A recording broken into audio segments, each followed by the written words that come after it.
नमस्कार व्यावसायिक मित्रांनो, तुम्ही जर B2B मध्ये काम करत असाल किंवा B2C retail shop, trading, export import, service sector या व्यावसायिक क्षेत्रामध्ये तुम्ही काम करत असताना तुमचा डिजिटल सेटअप कशा पद्धतीनं बनवला पाहिजे, त्याच्यामध्ये कोणकोणते डिजिटलचे टूल्स आपण लावले पाहिजेत किंवा त्याच्यामध्ये येणाऱ्या डिजिटलच्या अडचणी या कशा सॉल्व्ह केल्या पाहिजेत, डिजिटल मार्केटिंग तुम्ही शिकणं का गरजेचं आहे, या सगळ्यावरती मी डिजिटलची मराठीमधून एक सिरीज स्टार्ट करतो आहे. बिझनेस डिजिटल नेत असताना ज्या ज्या गोष्टींच्या ऑनलाईन प्रॉब्लेम येणार आहेत त्या सर्वांचे सोल्युशन मी माझ्या सोशल मीडियावरती तुम्हाला देणार आहे.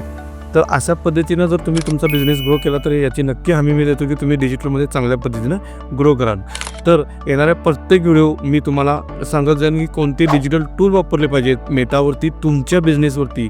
जर तुम्ही B2B मध्ये जरी काम करत असाल किंवा B2C मध्ये, तर तुमच्या ॲड्स कशा पद्धतीनं कस्टमाइज केल्या पाहिजेत त्या बिझनेस कॅटेगरीनुसार.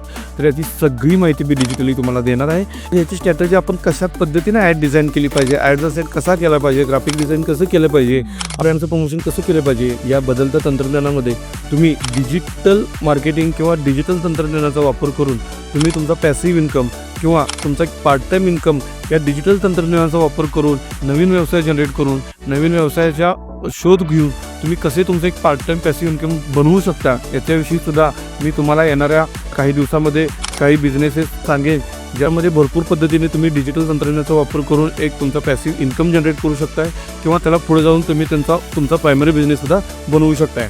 तर येणाऱ्या काळामध्ये तुम्हाला मी डिजिटल तंत्रज्ञानाचा वापर करून कशा पद्धतीने पॅसिव्ह इन्कम जनरेट केला जातो याचे मी तुम्हाला एक्सप्लेन बिझनेस वाईज देत जाईन. तर एक 10 ते 15 बिझनेसेस मी तुम्हाला इथं नक्कीच एक्सप्लेन करेन. थँक्यू.